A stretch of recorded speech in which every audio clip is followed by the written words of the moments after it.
What is beef tallow? Well, beef tallow is like it sounds, it's rendered beef fat.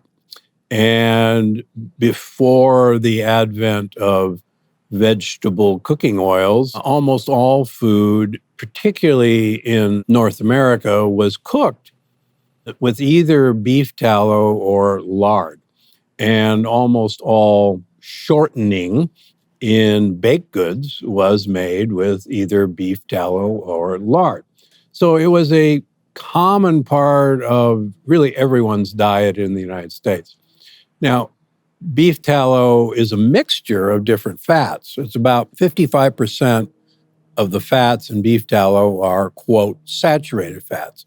But interestingly, about 45% of the fat in beef tallow is actually oleic acid, monounsaturated fat, the same major fat in olive oil. So, yes, it's 50% saturated fat, but it's almost an equal amount of monounsaturated fat.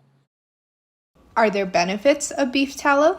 The problem is saying benefits or harm confuses the issue. Since beef tallow has been around for really a very long time, and beef tallow does have saturated fats, but it has monounsaturated fats, the fact that it's good or evil kind of gets lost in the discussion. Interestingly enough, people say that saturated fats raise cholesterol. And if you like the cholesterol theory of heart disease, which as a heart surgeon I don't particularly like, but if you like it, then saturated fats in general can raise cholesterol. But one of the major saturated fats in beef tallow is stearic acid. And study after study show that stearic acid has no effect on raising cholesterol. And in fact, stearic acid may actually raise good cholesterol, HDL. The other thing that I think is missing from the discussion is particularly if the fat, beef tallow, comes from grass-fed and grass-finished cows, it has another interesting compound called conjugated linolenic acid, CLA. And there are some very good studies that CLA is anti-inflammatory and can even promote weight loss. So rather than demonizing beef tallow as, oh my gosh, it's half saturated fat, we really should have a more nuanced discussion. Is it good for you? Might be. Is it bad for you? Might be, but probably not. It's been demonized much too much. When was beef tallow first used? Well, so beef tallow has actually a fairly high smoke point. And particularly for cooking, for deep fat frying things, beef tallow was very useful because you could deep fat fry and it wouldn't smoke. And obviously, smoking in oils is kind of a pain in the neck. The other thing that's interesting about beef tallow is with high heat, a lot of oils become oxidized and form trans fats. And almost everybody agrees that trans fats are the mischief makers in high heat cooking. So beef tallow actually met a lot of criteria. And that's why a lot of the original fast food companies, like McDonald's, for instance, used beef tallow to cook their fries. Is beef tallow the reason takeout fries are so addicting? Many people are so convinced that beef tallow was what made McDonald's original French fries taste like so good, is that once McDonald's was convinced to change over to cooking in vegetable oils, that consumers noticed the taste difference. So they started coating their French fries with beef flavoring to restore that flavor that customers missed. Why did restaurants stop using beef tallow? Well, no, the push was that saturated fats were implicated in the cause of heart disease. And so all of these companies, if the federal government is going to tell your customers that saturated fat eating McDonald's French fries causes heart disease, then a smart company would automatically go, oh, well, the federal government says that polyunsaturated fats don't cause heart disease. I guess we'll switch to vegetable oil cooking so that our customers will feel safe. Is animal fat healthier than vegetable oil? It's a very nuanced subject.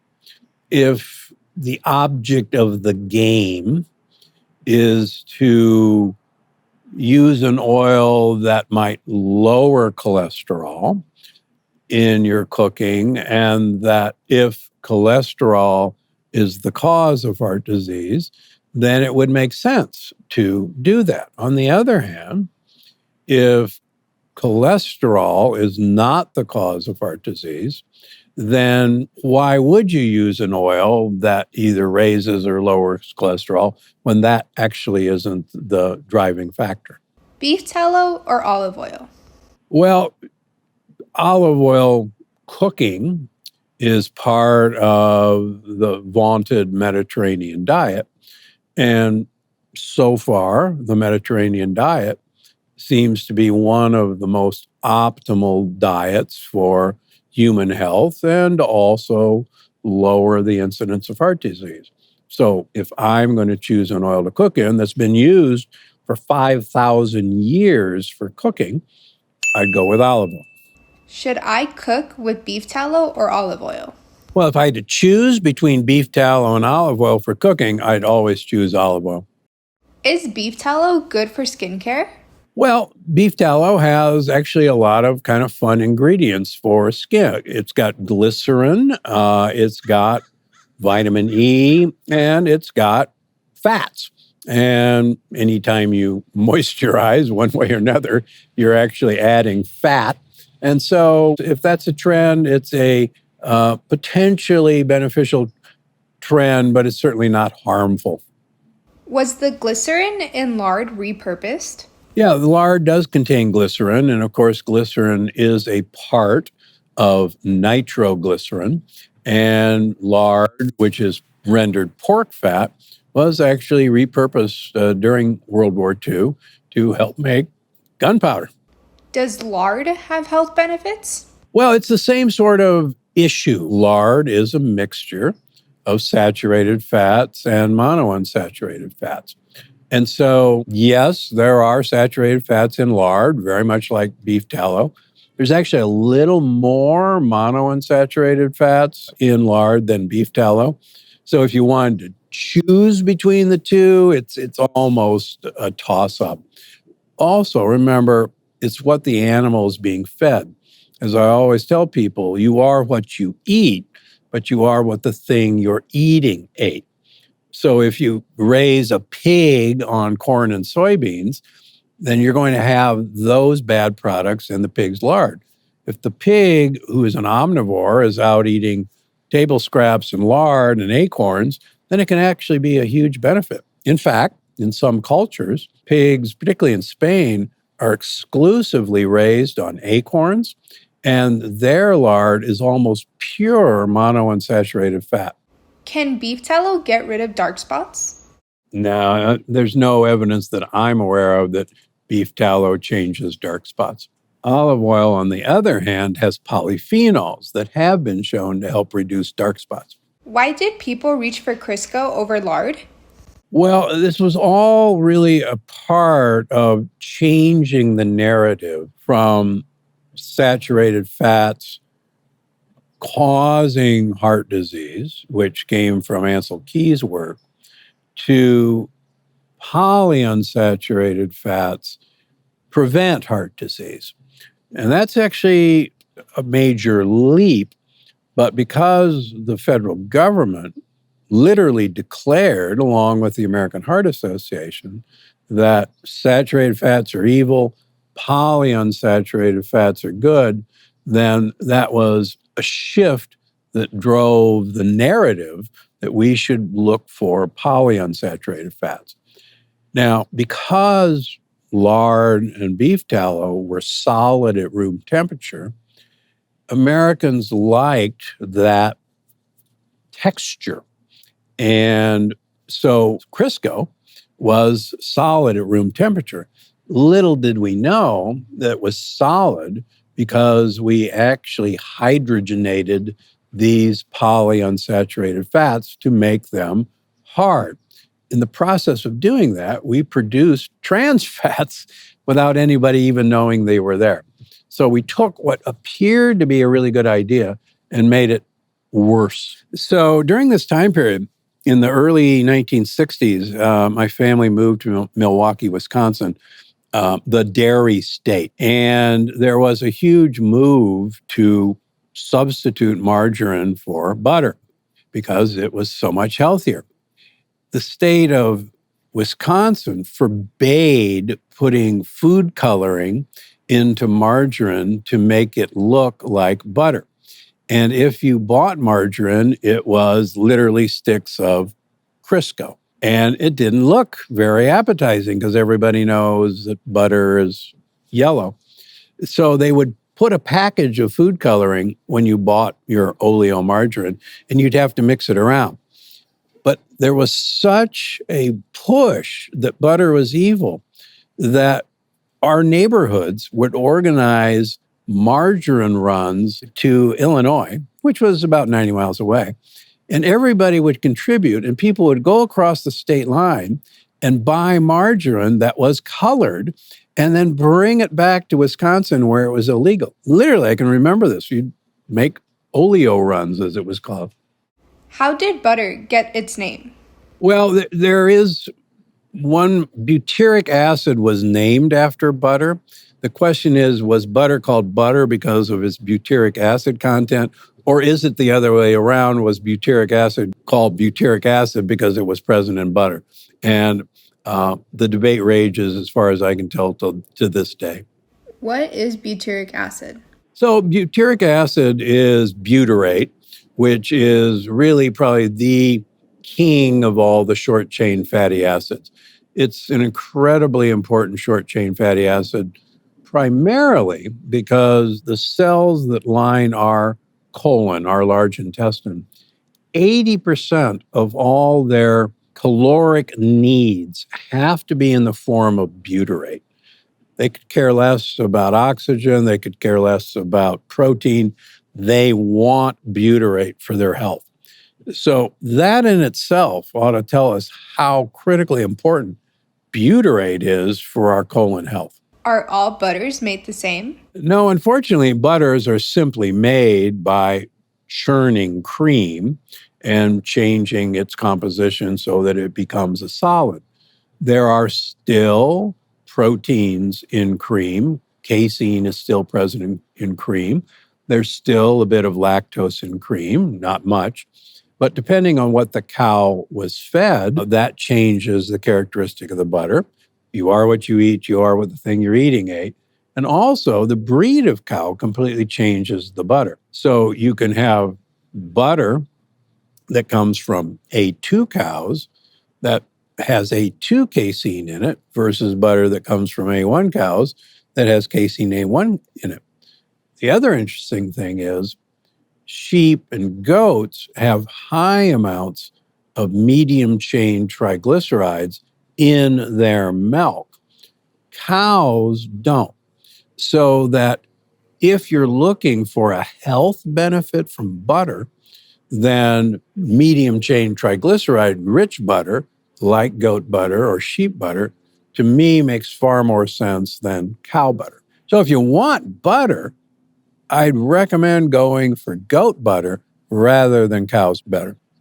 Why did customers have to color their own margarine? Well, because the dairy industry was so powerful in the state of Wisconsin that they had the legislature pass a law that you could not make margarine look like butter. Is grass-fed butter better than regular butter? With anything, anytime you can improve the animal's diet, then the animal will pass some of that benefit on to you. So, yeah, grass-fed butter is better than non-grass-fed butter, but it also depends on who the breed of the cow is. And so, to me, it's very hard, for instance, it's very difficult to get goats to eat grain products or soy. Goats like weeds, they like grass. And so you're almost always safer with goat butter, even over any grass-fed butter. Should you be putting butter in your coffee? My good friend Dave Asprey really popularized this. But what Dave doesn't tell people is that he got turned on to this during his pilgrimages into the Himalayan mountains, where he was given tea with yak butter dissolved in it. And yaks are similar in composition. Their milk is similar to goat and sheep. It has very high medium chain triglycerides, unlike American cows. And so, yeah, Dave got a benefit by putting yak butter in his coffee. But that doesn't translate well to America, where all we have is butter from cows. So butter is butter to the average consumer, but that's really where the trend of adding butter to coffee came from. Do we have the right idea but the wrong ingredients? You took what was probably a benefit from the medium chain triglycerides in yak butter, and then trying to translate that into a butter that doesn't have any medium chain triglycerides. That's why in Gut Check, one of my best-selling books, I make a Frappuccino, where capra comes from goat, and I use goat butter or even goat yogurts in coffee, and you get the benefit that Dave was trying to get from yak butter. Does putting regular butter in coffee have any real benefits? Unfortunately, putting regular butter in your coffee isn't doing anything for you. Do beef tallow and olive oil have anything in common? Well, yeah, beef tallow and olive oil both have a lot of the monounsaturated fat, oleic acid. Now, because of olive oil's history, we've always thought that monounsaturated fats like oleic acid are heart healthy.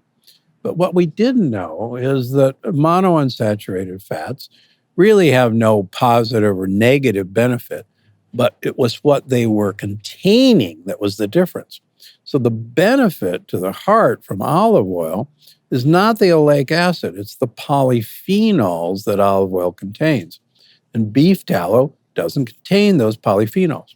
Why is olive oil so beneficial? Well, it's because olive oil is one of the easiest ways to get polyphenols into your diet that tastes good, and it's versatile. What are 3 benefits of olive oil?